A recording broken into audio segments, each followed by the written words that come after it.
Hoje o dado mais esperado, que saiu logo cedo, foi a divulgação do PIB do primeiro trimestre de 2024, em que teve um crescimento de 0,8%, basicamente em linha com as expectativas de mercado. Grande parte dos analistas esperavam 0,7%, então muito em linha com aquilo que já estava sendo projetado. Pois bem, para entendermos, o PIB é o resultado de tudo que o país produz, Produto Interno Bruto, e ele é dividido no PIB da oferta e o PIB da demanda.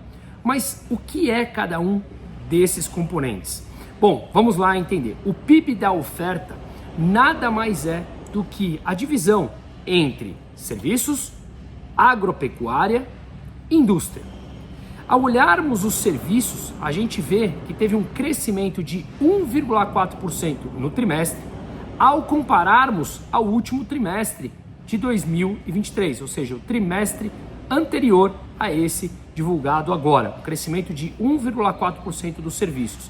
Ao compararmos ao mesmo trimestre de 2023, ou seja, o primeiro trimestre de 2023, com agora o primeiro trimestre de 2024, tivemos um crescimento de 2,5% nos serviços. Já vamos detalhar isso um pouquinho mais. A agropecuária, puxando novamente o Brasil, aqui junto com os serviços, teve um crescimento de 11,3%. E a indústria teve uma contribuição negativa de menos 0,1%, basicamente também na estabilidade, tá? Ou seja, o que tivemos foi a agropecuária puxando 11,3% e os serviços 2,5%, em comparação ao trimestre, ao primeiro trimestre de 2023 e 1,4% ao último trimestre de 2023. Esse é o PIB da oferta. Quando a gente olha o PIB da demanda, ele é dividido também em componentes importantes: consumo das famílias, consumo do governo, investimentos e a diferença entre exportações e importações. E aqui a gente vai detalhar um pouquinho mais. Pois bem, o consumo da família, a gente viu que teve um crescimento de 1,5%. E aqui tem um ponto importante: seguimos com altas transferências de renda que estimulam o consumo no curto prazo. A gente viu, obviamente, todas as transferências de rendas por bolsas governamentais, que tem um grande problema em que mantém a pessoa eternamente lá, não tem uma porta de saída para eles, e obviamente isso causa um endividamento estatal que contribui para exatamente tudo o que a gente está vendo: mais déficit, curva de juros futura subindo, que encarece o crédito, que dificulta as empresas tomarem empréstimo, contratarem, gerar renda, etc. e tal. E a gente vê, óbvio, um encarecimento que acaba mantendo a taxa de juros mais alta. Caso contrário, a gente flerta novamente com a inflação, que ela está controlada dentro do IPCA, mas sabemos que ali na rua a gente sente a inflação muito mais do que aquela que é divulgado. Além disso, teve também aumento salarial acima da inflação. O mesmo problema: quando você aumenta o salário sem aumentar a produtividade, você vai estimular o consumo no curto prazo, e esse consumo no curto prazo acaba contribuindo para a inflação. E óbvio, quando você aumenta o salário mínimo, ele aumenta toda uma cadeia, e essa cadeia, que vai até aposentados, pensionistas, acaba levando um gasto maior ainda por parte do governo e mais endividamento. Afinal de contas, o governo gasta muito mais do que arrecada. A gente viu o déficit nominal que foi divulgado na semana passada, acima do que foi da pandemia, em mais de R$1 trilhão. E a gente vê também, obviamente, todas aquelas medidas sempre apoiadas pela esquerda de antecipação de 13º, em que isso, claro, antecipa o dinheiro na mão das pessoas, eles consomem mais e o PIB continua crescendo no curto prazo. Afinal de contas, as pessoas estão consumindo, e quando a gente vê o PIB da demanda, grande parte é impulsionado por isso também.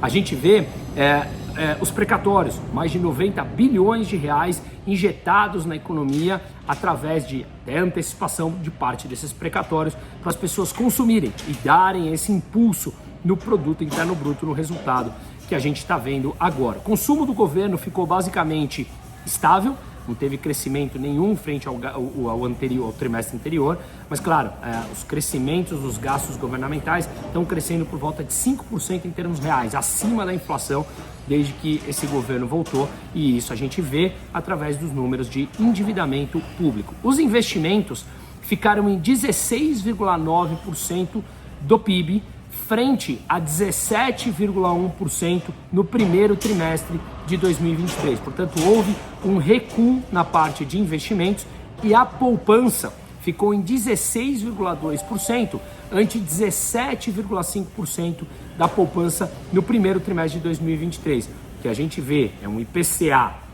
dentro da metodologia deles mais comportado. A gente vê que, obviamente, o governo muito subsidia, controla preço de produtos administrados como eletricidade, como gasolina. A gente vê, então, um maior consumo, pelo que eu acabei de explicar, e também por essa transferência de renda governamental, que, através do endividamento, estimula o consumo no curto prazo. Portanto, a poupança caiu porque as pessoas consumiram mais. Já as exportações e importações mostram uma coisa importante, em que no primeiro trimestre de 2023, a contribuição externa tinha tido uma contribuição maior no PIB do que agora. O que nós vimos, e eu já fiz um vídeo lá no meu canal do YouTube explicando detalhes sobre isso, é que o que nós tivemos foi um incremento da importação muito maior do que das exportações, conforme a gente consegue ver aqui. As exportações cresceram 0,2%, enquanto as importações cresceram mais de 6,5%. Portanto, a gente vê um crescimento desse PIB sustentado pela demanda interna, e grande parte vem ainda da resiliência de serviços, por conta de um mercado de trabalho ainda apertado, como a gente já falou, mas também em grande parte por transferência de renda que estimula o consumo das famílias. Na parte dessas importações, a gente vê um grande aumento de importação de bens de capital. A produção de capital local ainda está em terreno negativo na taxa interanual, e aí isso estimulou uma importação maior do que as exportações. Então, basicamente, a gente vê o PIB crescendo por consumo interno, apoiado por gastos governamentais, por um fiscal expansionista, que no curto prazo, obviamente, esses números replicam, mostram esse crescimento do PIB. No médio e no longo prazo, a gente está contratando, como a gente já vem mostrando, principalmente na semana passada que saíram os dados recordes do déficit, e com um gasto maior através de um arcabouço fiscal extremamente frágil e que obviamente ele já deu errado, isso não sou eu falando em números, tanto que eles já revisaram essas metas para 2024, 2025, 2026, o crescimento do gasto real do governo vem crescendo mais de 5% acima da inflação, e isso estimula o endividamento público, e com um arcabouço fiscal extremamente frágil, que a gente está vendo é uma moeda desvalorizando e uma curva de juros futura, curva de juros livre, negociada por livre oferta e demanda, subindo, encarecendo crédito, dificultando a tomada de crédito, e obviamente a inflação acaba chegando em alguns produtos ou serviços justamente pela moeda mais desvalorizada. No curto prazo, tudo parece que vai bem. No médio e no longo prazo, se continuarmos com esse crescimento da despesa pública e não há nenhum sinal que esse governo queira cortar, pelo contrário, continuar gastando mais, naturalmente, a relação dívida-PIB, que já cresceu mais de 4 pontos desde que esse governo voltou, ou seja, a dívida aumentou 4 pontos percentuais frente ao PIB, continua crescendo, que a gente vê é uma demanda em queda, obviamente, pelo próprio real.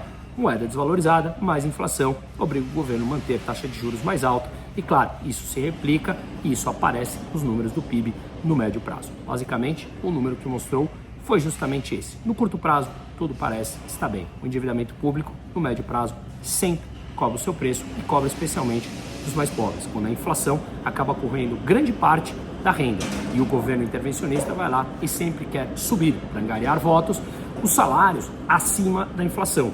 Para essas pessoas, parece ótimo. No efeito no curto prazo, é ótimo.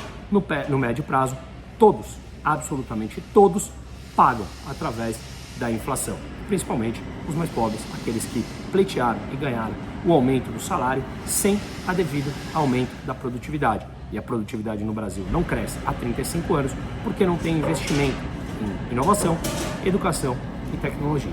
E aí, obviamente, vamos ficando para trás.